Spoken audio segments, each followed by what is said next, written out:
안녕하세요. 안녕하세요. 네. 네, 오늘 오신 날로 감사합니다. 저는 이제 여기 합격의 법학원에서 행정사 실무법을 전담해서 가르치고 있는 현직으로 정진석 행정사입니다. 만나서 반갑습니다. 안녕하세요. 네. 사실 이제 평일날 이렇게 시간 내서 오는 게 원활하지 않을 텐데 이렇게 와주셔서 너무 감사하고요. 일단 먼저 김덕관 선생님이 1차 특히 이제 행정학 위주로 좀 설명을 다 해주신 것 같고, 올해 행정학이 조금 점수가 문제가 좀 많이 어렵게 나와가지고 특히 행정학을 내년에 잘 공략을 잘 하셔야 이제 아마 하시면 여러분이 좀 이제 첫 번째 난관인 1차를 잘 극복하실 것 같습니다. 저는 이제 2차 위주로 설명을 좀 드리려고 하고, 그리고 이거 유인물 나눠진 거 한번 대략적으로, 그리고 처음 행정사 2차 과목이 어떤 건지 대략적으로 한번 보여주는 시간을 잠깐 갖고, 그리고 저는 이제 실무법 강사이다 보니 실무법 위주로 설명드리면서 내년에 어떻게 준비할지 안내하도록 하겠습니다. 페이지로 보면 민법부터 2차 과목이 총 4가지가 있습니다. 그래서 페이지로 16페이지 보시면서 한번 같이 쭉 보시면 좋을 것 같습니다.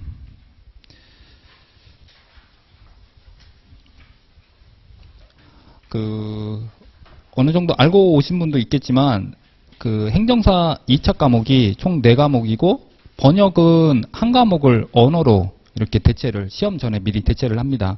저는 이제 일반 행정사이다 보니 일단 일반 행정사 위주로 과목을 먼저 안내 드리면, 민법 중에서 2차 과목이 민법 중에서 특히 이제 채권이라는 분야 중에서 중에서 또 계약법입니다. 계약법 위주로 하고요. 그리고 법은 아니고요. 과목상으로는 절차론으로 되어 있습니다. 정확하게는 행정 절차론인데, 그 다음에 사무관리론, 그 다음에 제가 가르치는 실무법, 이렇게 4과목으로 되어 있습니다. 이 2과목이 론으로 되어 있어서 뭔가 이제 이론 강의처럼 보이는데, 전부 다 4과목으로, 전부 다 법과목으로 위주로 되어 있습니다. 그랬을 때, 민법은 말 그대로 민법에 있는 내용 중에서 계약법, 채권이라는 파트에서 계약에 관련된, 행정사가 이제 계약서 작성을 할 수 있는, 전문적으로 할 수 있는 자격사이다 보니 계약을 위주로 하고 있습니다. 그 다음에 절차법은 원래 8개 법률이 있었는데 거기에 하나가 더 추가가 됐어요. 그래서 총 9가지 이렇게 되어 있고, 사무관리는 규정이 2가지가 있는데 범위가 너무 적으니까 그 하위 규정까지 해가지고 2가지 또 2가지 이렇게 하고 있고요. 행정사 실무법은 총 3과목을 위주로 봅니다. 그랬을 때 행정사법이라고, 자격사 시험에서 특이하게 행정사라는 행정사법을 저희 자격사 안에서 시험을 봅니다. 왜냐하면 행정사 업무가 너무 넓으니까 우리 업무를 먼저 어느 정도 알아야 되더라고요. 그리고 행정심판법, 그 다음에 특이한 건 비송사건 절차법이라는 특이한 과목이 3과목으로 이렇게 들어와 있습니다. 여기에 전체 그러면 난이도랑 그 다음에 양이 제일 궁금하잖아요. 압도적으로 절차법이 과목의 양이 제일 많습니다.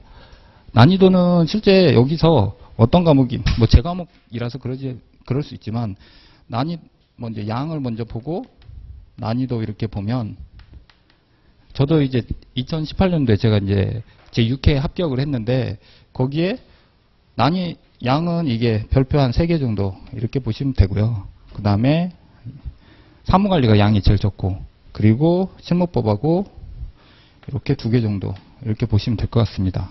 그 다음에 난이도로 보면 여기가 실무법이 제일 높습니다. 난이도가. 왜냐하면 이따가 제가 설명드리겠지만 지금까지 계속 역대 평균 점수가 제일 낮아요. 실무법이. 그리고 꽈락률도 제일 낮았었고. 그런데 이제 그 다음에 난이도로 보면 민법 이렇게 보시면 되고요. 나머지는 사무관리, 절차론하고 사무관리는 훨씬 더 낮긴 합니다. 난이도 상으로는. 그런데도 불구하고 이제 절차론하고 사무관리가 난이도도 낮으면서 양은 높은데 왜 공부가 잘하는데, 특히 사무관리를 많은 수험생들이 어려워하는데 이유인즉 절차 위주로 되어 있어요. 절차 위주로. 이게 어떤 논리로 설명이 되는 것보다는 해야 될 행정 주무관들이 우리가 서류를 접수하면 내부적으로 어떻게 해야 되는지 그걸 실제 하셨으면, 해보셨으면 대부분의 절차가 이해되는데 이게 절차 위주로 하다 보니, 그리고 특히 2차 시험은 여러분이 이제 백지로, 1차는 양을 늘리는 과목이라고 보시면 되세요. 양을 많이 늘리고 머릿속에 한 번이라도 보았다면 이거에 대한 선택을 할 수 있는데, 2차는 아예 내가 숙지하지 않으면 무에서 아무것도 안 써집니다. 2차는 아무것도 안 쓰면 0점이거든요. 그러다 보니까 뭔가를 내가 쓰려면 뭔가 머릿속에 있어야 되잖아요.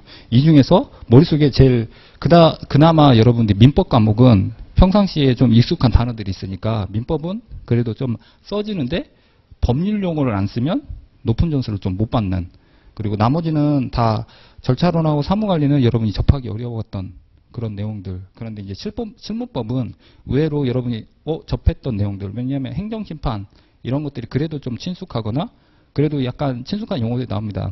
예를 들어 일반음식점, 영업정지 이런 것들이 낯설더라도 그래도 용어들이 좀 친숙하게 다가오는 거지. 문제를 어떻게 푸는지는 여러분이 모를 수는 있지만 전체 과목에서 그래도 친숙하게 다가오는 것들이 민법이, 그리고 나머지는 이렇게. 근데 절차론하고 사무관리는 전혀 생소한 행정기관이 해야 되는 역할들에 대해서 설명하다 보니까, 그리고 과목 양도 많고, 그래서 지금 현재 수험생들이 2차 과목을 넘어왔을 때 공부하기가 제일 어려워하는 게 절차론 사무관리. 왜냐하면 난이도도 낮다 보니까 이걸 공부하는 방식이, 그래서 학원 선택을 하시거나 혼자 공부하기보다 학원 선택을 하는 이유는 시간을 줄이거나 가장 공부하는 방법을 잘 어떻게 하면 빠른 시일 날에 합격하기 위한 선택을 찾는 방법이라고 보시잖아요. 그래서 저는 일단 그 위주로 여기 이제 학계법학원 강사분들이 다 어느 정도 이제 키워드만 한 것들 한번 같이 한번 보도록 하겠습니다. 그래서 페이지로 16페이지 보시면 민법은 저희가 이제 법학원에 두 분의 선생님이 계시는데, 김미호 선생님 보시면 16페이지 보시면 이제 실제 작년에 12회 때 나왔던 문제랑 그리고 모의고사 때 나왔던 문제가 비슷하다라고 이렇게 이게 안내를 하고 있고요. 그리고 이제 오른쪽 페이지 보시면 17페이지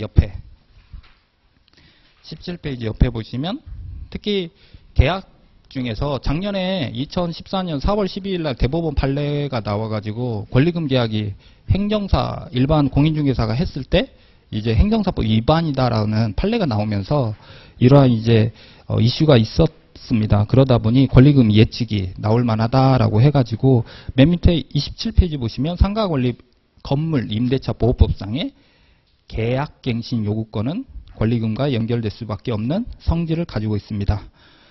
이러한 실무적인 시각에서 실전시험과 같은 유형의 문제를 접하실 수 있도록 출제에 많은 노력을 기울이고 있습니다.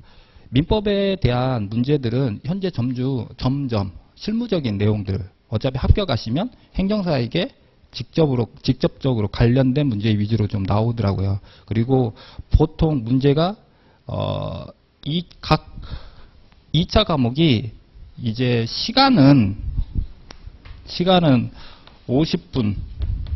50분씩 다 주어지는데 각 과목마다 약간씩 다를 수는 있는데요. 일반적으로 5문제 이렇게 나옵니다. 5문제. 그러면 산술적으로 따지면 한 문제당 10분씩. 근데 문제도 읽어봐야 되잖아요.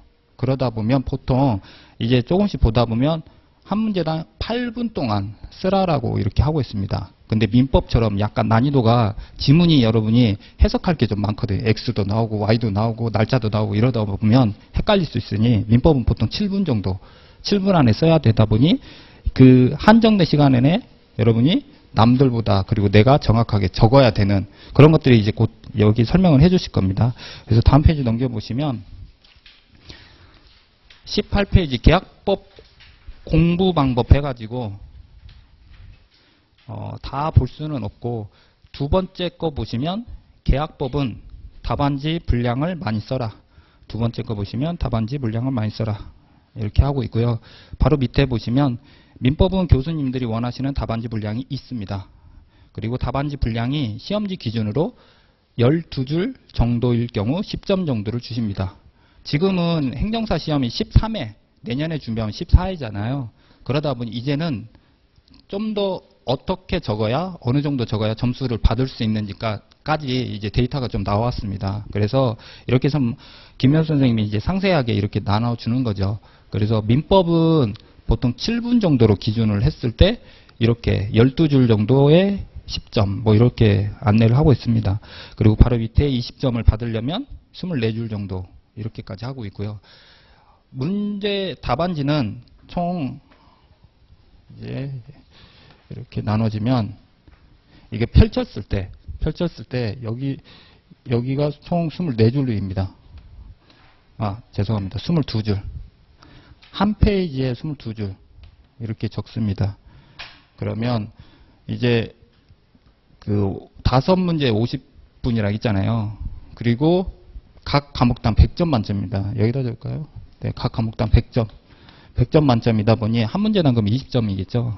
그러면 20점이면 보통 20점 기준으로 한 문제가 20점이다라고. 그래서 여기에 20점을 받으려면 몇 줄 쓰냐라고 하는 거죠. 그러면 24줄이니까 여기 쓰고 이 정도 이제 넘어가야 된다라는 그 얘기를 좀 하고 계십니다. 그래서 대략 어느 정도 양을 써야 되는지까지도 이제는 좀 안내를 좀 드리는 거죠. 그만큼 이제 13회, 14회 시험은 정보가 좀 부족할 때 빨리 합격하시는 게 낫습니다.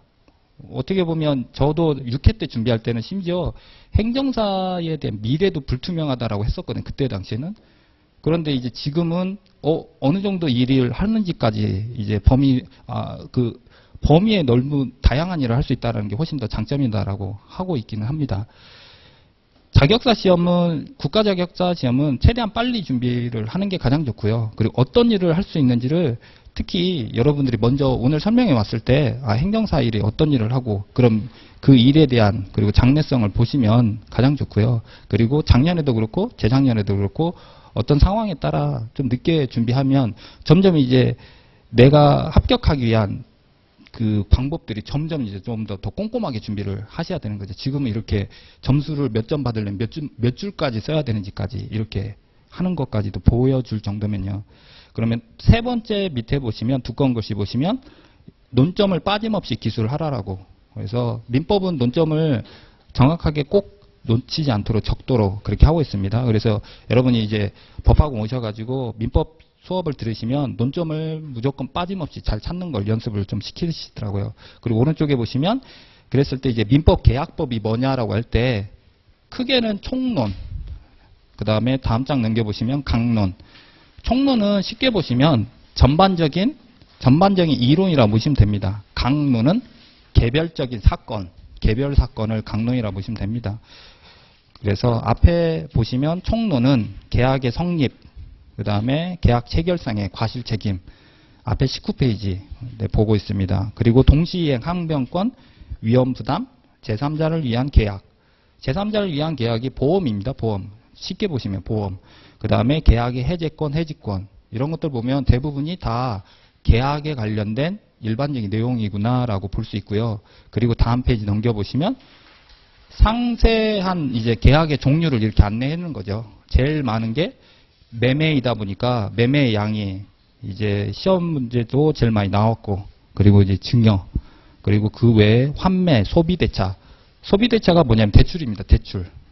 은행에 제출하는 대출 계약서를 법률 용어로는 소비대차라고 하고 있고요. 오른쪽에 보시면 임대차, 그리고 주택임대차보호법, 상가건물 임대차보호법.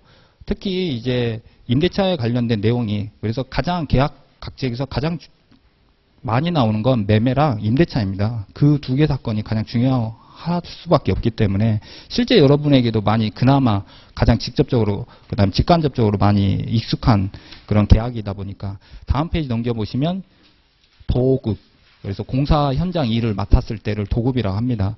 그리고 여행계약, 여행계약이라는 것도 이렇게 하나의 이제 민법으로 또 들어오고, 그다음 위임, 행정사의 업무를 맡아서 하려면 위임이라는 계약이 또 있어야 되겠죠.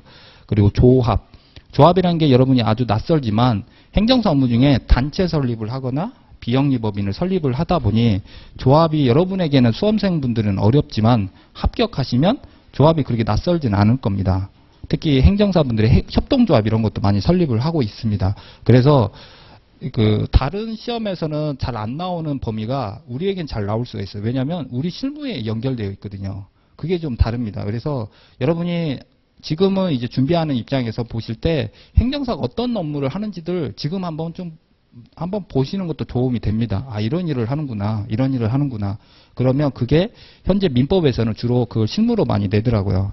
그리고 마지막에 화해 이런 것들이 아, 계약의 종류에 이런 게 있구나라고 오늘은 이제 설명해 오셨으니까 이런 것들을 한번 가볍게 보시고요.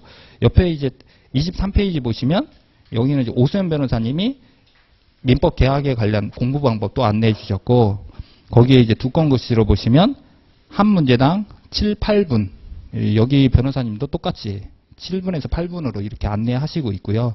여기는 이제 20점에 30줄 정도. 그래서 각각 교수님들마다 적절하게 점수를 받기 위한 어느 적정 양을 얘기를 하고 있습니다. 왜냐하면 시험이 정해져 있어요. 시간이. 한 과목 또 50분이고 그러면 단순적으로 보면 5문제니까 한 문제당 10분씩 그 이상 많이 쓰게 되면 다른 문제를 못 쓰게 되잖아요. 그러면 그 문제의 점수를 덜 받게 되니까 그래서 이렇게 줄수를 정확하게 이렇게 이제 안내하고 있습니다. 다음 페이지 넘겨보시면 그러면 이제 무에서 백지 상태에서 과연 어떻게 작성을 할 거냐 되게 걱정하시잖아요. 다 이제 공부하는 방법이 다 있고요. 이제 논술을 시험에서는 다 방법이 있습니다. 거기 이제 세 번째 보시면 두꺼운 글씨 보시면 두 문자 적극 활용하기 해가지고 여러분들이 이제 두 문자를 아마 이제 선생님들이 많이 알려주실 겁니다. 그렇게 해서 기억이 잘 날 수 있도록 뭐 두 문자의 예시로 한다면 저는 상호가 행정사법인 리더스인데 뭐 그냥 예시로 뭐 리제 더 이상 스트레스 받지 마세요. 리더스 뭐 이런 식으로 썰렁하네요. 네. 그래서 각 과목에 여러분들이 이제 재밌는 두 문자로 해가지고 머릿속에 어쨌든 기억을 나게 하게 할 거니까 여러분들이 이제 고민은 이제 실제 1차 합격하시고 그리고 2차에 들어가시면 그렇게 하시면 되고요. 오른쪽에 보시면 이제 그런 민법의 출제 분석을 여기 정리를 해주셨더라고요. 25페이지 보시면 맨 위에가 12회 최근 나온 기출문제입니다. 25페이지 맨 위에 보시면 맨 위에 12회 그리고 맨 위에 계약의 성립과 그다음 오른쪽에 계약의 해지 그게 총론입니다. 그런 거 보면 아, 매년 총칙 부분은 매년 한 문제씩 나오는 거죠. 지금 25페이지 보고 있습니다. 거기에 계약의 성립과 효력은 한 문제씩 꼭 나오고 있고 그리고 오른쪽에 보시면 증여매매 이거는 각칙 그래서 각각 개별 사건들이 나오고 있는데 아까처럼 얘기를 매매와 임대차가 압도적으로 많이 나오고 있잖아요. 여러분이 공부해야 될 포인트가 보이긴 하죠. 그리고 나머지는 이제 각각 이제 선생님들이 알려주는 주요 내용 위주로 이제 하시면 생각보다 공부량을 그렇게 많이 안 하고 핵심적인 부분을 할 수도 있겠구나. 나중에 이제 공부 막판에는 이렇게 이제 좀 전략적으로 하시겠지만 지금은 아직 여유가 있잖아요. 지금은 전반적인 내용을 여러분이 다 익히시는 게 더 맞으실 것 같고 다음 페이지 보시면 이제는 절차론. 그래서 절차론은 이름이 과목은 행정절차론입니다. 그래서 절차론이 총 과목이 9과목. 원래는 8과목이었는데 가뜩이나 그럼에도 그 전까지도 많았는데 또 하나가 더 늘어났어요. 그래서 총 9과목입니다.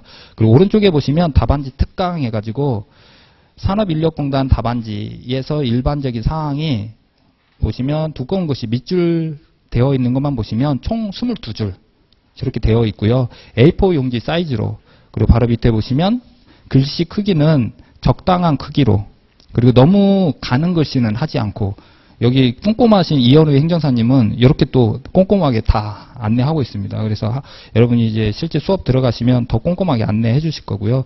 심지어 한 줄에 25줄, 30자까지 쓰는 게 여러분이 이제 글씨가 좀 더 이제 좀 잘 채점자에게 보일 수 있도록 그리고 한 면에 문단은 2문단에서 3문단 그리고 바로 밑에 보시면 예시로 저렇게 실제 수험생이 쓴 거를 이렇게 하신 것 같아요.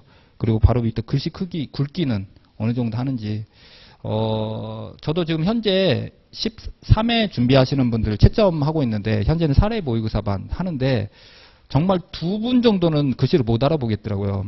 그러니까 너무 성격이 빠르셔서 그런지 그리고 한 분은 왼손잡이라서 어쩔 수 없는 불편함은 좀 있더라고요. 왼손잡이에 그 뭔가 이게 불편함, 이게 글씨의 동그라미나 이런 것들이 그러지 않는 이상 나머지는 대부분 다 확인이 좀 됩니다. 그리고 글씨를 너무 못 쓰는 분은 조금 속도를 조금만 천천히 하시면 웬만하면 다 가능하니까, 그래서 여러분이 글씨를 너무 못 쓰시더라도 이제 준비하시면서 천천히 하시면, 그리고 다 어느 정도는 다 글씨가 알아 보입니다. 그래서 글씨에 대한 걱정하지 않으셔도 되고, 이걸 예시로 여러분이 보시면 되겠습니다. 그리고 다음 페이지 보시면 2차 과목은 여러분이 암기를 해야 된다, 그리고 어떻게 공부해야 될지 걱정 많이 하잖아요. 2차는 보통 목차 위주로 많이 합니다. 그래서 통으로 암기한다라고 이렇게 처음부터 그렇게 하시면 점점 더 많은 거대한 산처럼 느껴집니다. 그래서 지금은 과목을 전체적으로 쭉 훑어본다라고 보시면 되고요. 마치 여러분이 그 산에 산책 갈 때 하나하나 돌멩이를 숫자를 세고 그 다음에 뭐가 있고 다 그렇게 하지 않잖아요. 일단 산보하듯이 가볍게 가시는데 주요 꼭 기억해야 될 것들만 기억을 하는 거죠. 그게 바로 목차입니다. 그래서 여기서 로마자 그리고 목차 잡는 방법도 아라비아 숫자 이렇게 그 박스 안에 보시면 저렇게 다 해주신 거죠. 그리고 바로 밑에 보시면 기타 사항 해가지고 펜은 검은색만, 그리고 수정 테이프는 또 사용할 수 있도록 이렇게 하고 있습니다. 그렇게 해서 답안 작성 시 유의사항도 저렇게 안내하고 있다라는 걸 보여주시고요. 오른쪽에 보시면, 그리고 특이한 건 행정사 답안지 작성 요령에서 저희는 50분당 한 과목이 50분이잖아요. 그런데 두 과목을 한 번에 같이 봅니다. 그 얘기인즉 100분 동안 두 과목을 보는 거죠. 그게 의외로 장점이자 또 단점이 되기도 합니다. 그래서 한 교시마다 밑줄 그은 것만 두꺼운 것만 보시면 한 교시마다 두 과목의 시험을 보고, 그리고 시간 배분을 더 잘해야 됩니다. 그러니까 내가 한 과목을 계속 쓰다가 60분을 쓰게 되면 다른 과목은 덜 쓰게 되잖아요. 그러니까 그래서 여기 이제 전체적인 선생님들이 얘기하는 게 모의고사를 꼭 이제 혼자 공부를 하더라도 모의고사는 꼭 자기가 연습을 여기 학원에서 하시라는 얘기를 하고 있습니다. 그리고 답안지가 그러면 한 과목에 1교시 두 과목을 보다 보니까 답안지 표지 색깔이 다릅니다. 그래서 표지 색깔에 특히 이제 주의를 하셔서, 이거는 여기서는 연습을 이제 할 수는 있지만 거기서는 색깔이 다를 수 있어요. 현장에서. 그래서 이거를 작년에 너무 안타까운 게, 그러니까 답안지에 이게 표시하는 걸 뭘 잘못해서 0점 받으신 분도 있어요. 원래 평상시 잘 하시는데.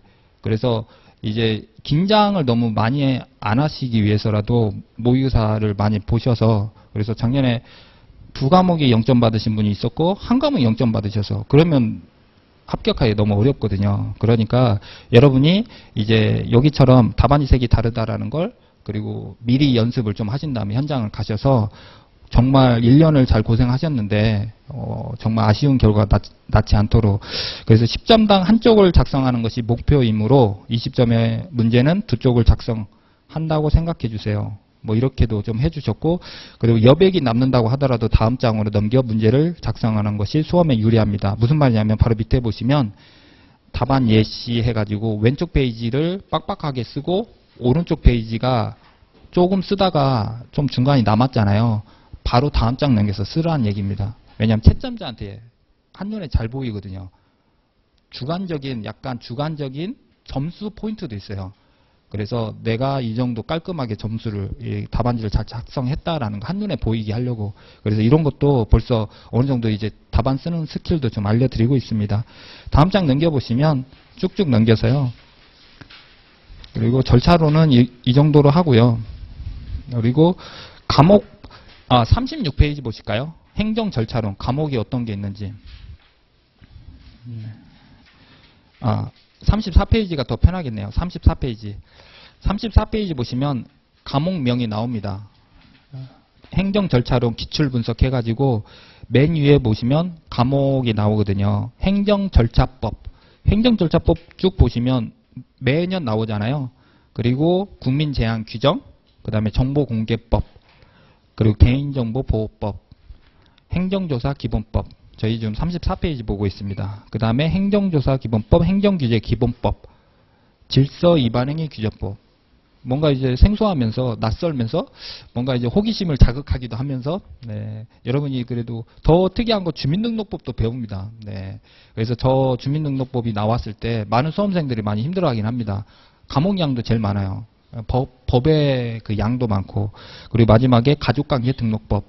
그래서 가족관계 등록법에서 여러분이 합격하시면 비자 업무도 할 수 있는데, 비자 관련되어서 이 가족관계 등록법이 실무하고도 연결되어 있긴 합니다. 특히 재외동포 분이 한국에서 아직 국적이 살아있을 때, 아니면 한국에서 어떤 이제 가족관계 정리를 원할 때 이 법률을 알고 있어야 되는 경우가 있더라고요. 그래서 대부분이 다 여러분하고 연결되어 있는 과목입니다. 다만 수험생 입장에서는 이걸 왜 하지라고 할 뿐인 거지. 그래서 총 9가지 과목으로 되어 있다라고 보시면 되고요. 그 다음에 사무관리 한번 보겠습니다. 39페이지. 39페이지 사무관리론 보시면, 여기는 이제 최일한 행정사님이 이제 정리해 놓은 공부 방법인데요. 이거는 여러분이 이제 오늘 끝나고 쭉 한번 공부 방법을 보시면 될 것 같습니다. 그리고 공부 방법 3가지 해가지고 사무관리가 압도적으로 양이 적습니다. 양이 적은 반면에 내용도 쉽지만 암기가 잘 안 돼요. 그게 이유인즉 이제 법과목은 보통 요건과 효과라는 걸로 구성이 되어 있습니다. 그러니까 법의 약속에 어떤 걸 갖추면 자동적으로 효과라는 게, 우리가 수학으로 1 플러스 1 하면 2가 생기잖아요. 그런 것처럼 문장으로 약속을 해놓은 건데, 이 사무관리는 그렇게 돼 있는 게 아니에요. 그냥 뭐뭐 한다, 뭐뭐 한다 이렇게만 되어 있으니까 그 이유가 없어요. 그냥 뭐뭐 한다, 뭐 서류 받아 제출한다. 이게 그러다 보니까 이게 훨씬 더 암기가 잘 안 되기도 합니다. 그래서 10회도까지 해보자. 두꺼운 글씨만 보시면, 그래서 사무관리를 먼저 그럼에도 불구하고 자주 보다 보면 점점 이제 눈에 보인다는 거죠. 그리고 다음 페이지 넘겨보시면 계속 공통된 얘기를 하고 있습니다. 목차와 키워드는 꼭 암기하자. 전체를 암기하는 게 아닙니다. 그래서 목차와 키워드만. 그리고 3번째는 실전 답안 작성을 위한 모의고사는 필수. 실수를 줄이기 위해서, 그리고 답안지에 시간을 체크하기 위해서 모든 공통적으로 강사분들이 이렇게 얘기하고 있습니다. 그리고 오른쪽에 보시면 최준문 교수님이 또 알려주신 방법 중에 두꺼운 글씨만 한번 보면요. 회독수에 대한 강박을 버리자. 실제 10회독이지만 그 회독이 왜냐하면 바로 밑에 4번째 줄 밑에 보시면 사무관리로는 어떻게 복습하느냐. 즉 복습 방법과 복습 주기에 따라 성패가 좌우된다. 어떻게 복습, 그냥 아무 어떠한 이제 뭔가 집중하지 않고 하다 보면 이게 더 시간이 낭비된다. 그런 얘기를 하신 것 같고요. 2번째 보시면 과목에 대한 이해와 수험의 본질을 깨닫자. 그리고 맨 밑에 보시면 간단히 말해 결국은 암기해서 써야 되긴 합니다. 암기를 해야 되는 마지막 종착지는 그렇게 되어 있습니다. 그러지 않으면 짧은 시간 안에 8분 안에 써내려갈 수가 없어요. 잠깐 망설이면 되게 1분 30초 금방 가버린다 보니까, 그래서 지금은 암기 부담을 갖지 마시고요. 중요한 건 이제 키워드 그리고 목차만 일단은 보시는, 나중에 이제 2차 공부할 때도. 그래서 여러분이 1차와 2차를 이제 내년 준비하시면 같이 하셔야 되거든요. 시간을 줄이기 위해서. 그럼 2차를 공부할 때는 처음 2차를 공부할 때 그냥 쭉 이런 게 있구나. 의외로 성격이 그냥 털털하신 분이 법과목이 더 유리합니다. 그냥 뭐 원래 이렇구나라고 넘어가시는 분들이. 근데 이제 저는 공대생인데, 공대생은 원래 제가 이제 한 문제가 안 풀리면 다음 문제 안 넘어가거든요. 이런 성격이 공부하기 너무 어렵습니다. 이 법과목이. 그랬을 때, 왜냐면 전체 숲을 봐야 돼요. 법과목은. 그리고 자주 보고. 아까처럼 딱 떨어지는 그런 과목은 아니에요. 1 플러스 1이 2라는 과목이 아니라 약속을 하는 문장으로 약속을 해놓은 거기 때문에 뭔가 이게 논리적으로 아직은 여러분들이 이제 수험생이다 보니까 논리적으로 접근이 아직은 이해가 안 되는 것들도 있습니다. 다만 전체를 다 보다 보면 나중에 이해도 되거든요. 그래서 그리고 나서 맨 마지막에 결국은 암기를 해야 되는 거죠. 그 다음 3번째 보시면 짜투리 시간을 최대한 활용하자. 여러분이 이제 직장 다니면서 아니면 학교 다니면서 하시는 분들도 있기 때문에 여러분의 조건에서 최선을 다하시면 됩니다. 그리고 직장 다니면서도 점점 이제 지금은 동차로 하셔서 합격을 직장 다니면서는 좀 힘들긴 합니다. 동차로는 시간이 점점 이제 불가능은 하진 않지만 숫자상으로 그렇게 이렇게 숫자가 점점 줄어들긴 하더라고요. 그래서 동차로 빨리 끝내려면 전업으로 해야 되기는 하더라고요. 요새는 숫자상이. 그런데도 불구하고 이제 11회 때 수석하신 분은 직장을 다니신 그리고 원래 이제 간평사를 하셨던 분이면 현업도 또 많이 하시겠죠. 그분이 짜투리 시간을 엄청나게 많이 활용을 하셨습니다. 학원을 왔을 때 그 지하철을 타고 오고 가고 할 때 엄청나게 짜투리 시간을 활용하셔서 그에 11을 수석을 하셨거든요. 그래서 여러분이 할 수 있는 자기 시간 내에서 잘 활용을 하시면 되고요. 그 첫 줄 읽어보면 출퇴근 시간, 점심 시간, 휴게 시간, 운동 시간 등 짜투리 시간을 최대한 활용해서 휘발되는 것을 최대한 틀어막고 장기 기억으로 전환시키는 것이 중요하다. 이게 이제 키워드 위주로 기억을 하시라라는 그렇게 기억을 받아들이면 될 것 같고요. 그리고 마지막에 말로 설명하는 것이 중요하다. 여러분이 나중에 이제는 암기를 해야 된다.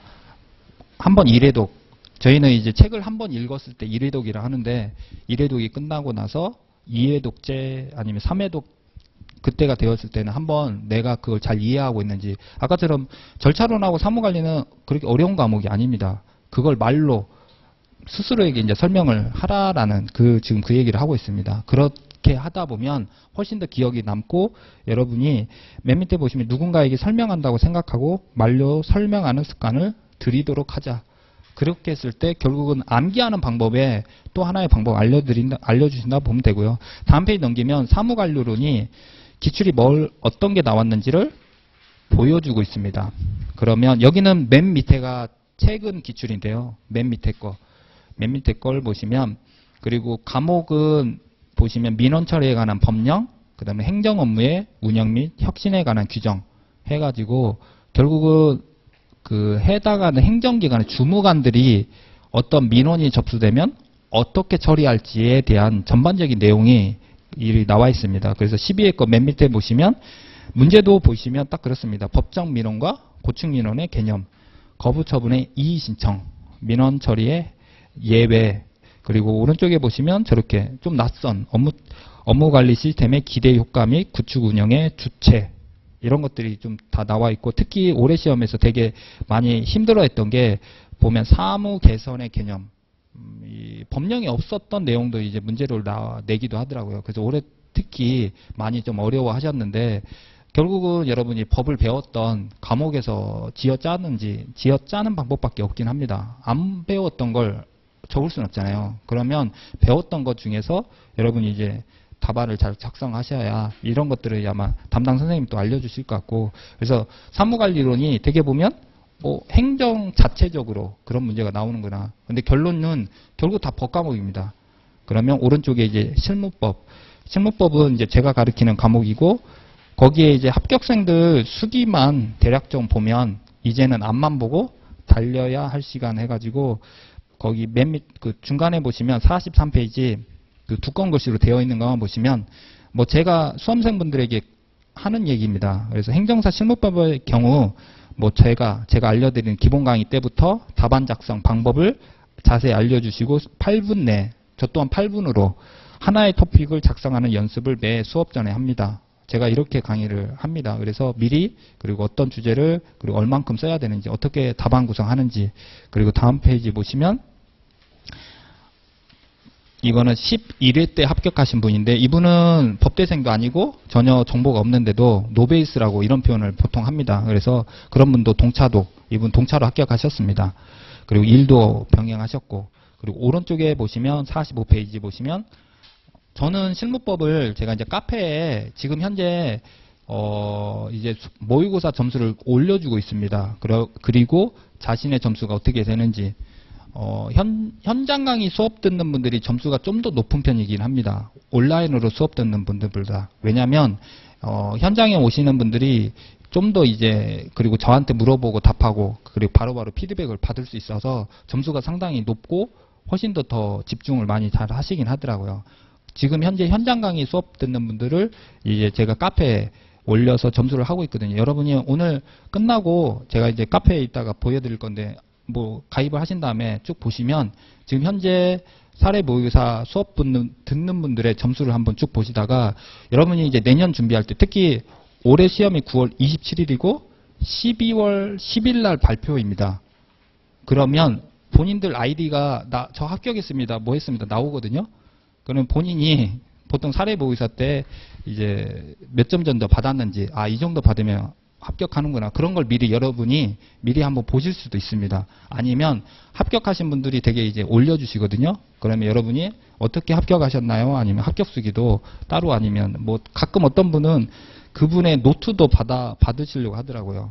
그래서 여러분이 학계법학원을 이용을 하신다라고 하면 여기서 제 카페에 있는 분들은 대부분 다 법학원생이니까 그렇게 또 그렇게 이제 활용을 하실 수도 있습니다.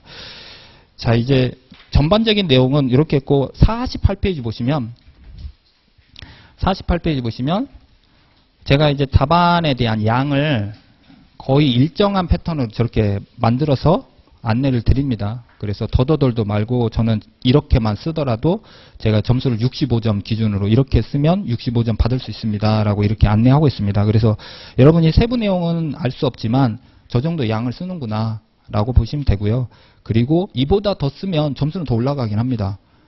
그런데 이게 지금 현재 지금 합격 점수가 이제 지금 제가 65점 실무법으로 65점 기준으로 점수를 안내 드렸잖아요. 작년에 전체 이 네 과목 일반행정사 기준 이 네 과목의 합격 점수가 53.83이었습니다. 그러면 한 과목을 65점을 받으면 다른 과목은 41점 이상 받고 나머지 53점만 받아도 합격하는데 무리는 없었겠죠. 그러니까 한 과목을 압도적으로 잘 받을 수 있다라고 하면 합격하기에 너무 유리하다라고 보시면 됩니다. 그래서 이렇게만 써도 65점을 받을 수 있다라는 건 수많은 이제 제가 6회 합격을 하고 7회부터 강의를 했었습니다. 그리고 합격하신 분들의 많은 데이터를 누적을 되어 있으니까 이건 정확하게 제가 안내 드릴 수 있을 것 같아요. 그리고 합격하신 분들이 실제 이제 저희가 12월 10일 날 그 합격자 발표가 나오고 법학원에서 12월 11일 날 합격생들끼리 또 환영회도 하는데 그분들이 다 알려주세요. 그래서 데이터를 제가 모았더니 이것만 쓰더라도 65점을 받는구나. 지금은 현재 각 문항당 점수도 알 수 있어요. 합격하신 분 아니면 불합격하신 분들이 각 문제당 아까처럼 한 과목 딱 5문제라 했잖아요. 그럼 한 문제에 내가 몇 점 받았는지 이런 것들도 다 알 수가 있는데 11회 때는 한 문제를 3명, 그러니까 한 과목을 채점자가 3명이 채점을 합니다. 그러면 만점이 결국은 300점이 나오는 거죠. 300점. 한 문제는 20점이잖아요. 그럼 만점이 60점이죠.